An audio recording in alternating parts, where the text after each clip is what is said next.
5 buwan lamang ang pagitan, bakbakan na naman sa lugar ng Bilar, Bohol. Ayon sa ulat, noong Setyembre 2023, nasa 6 ang patay sa NPA sa bakbakan. Samantala, ngayong buwan lamang ng Pebrero 23, 2024, naganap na naman ang muling pagkikita ng mga kinikilalang rebelde at ng mga sundalo at pulis. Ay muling pumanaw ang 5 NPA, kung saan kasama doon ang kinilala umanong abogada na si Hannah J. Cesista at isang pulis naman na si Corporal Gilbert Hamper.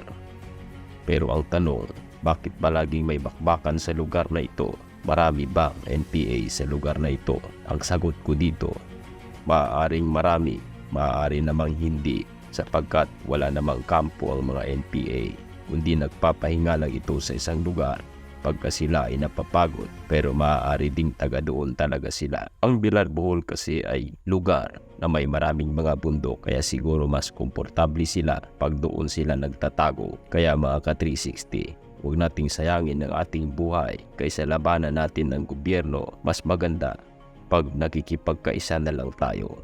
Maraming salamat.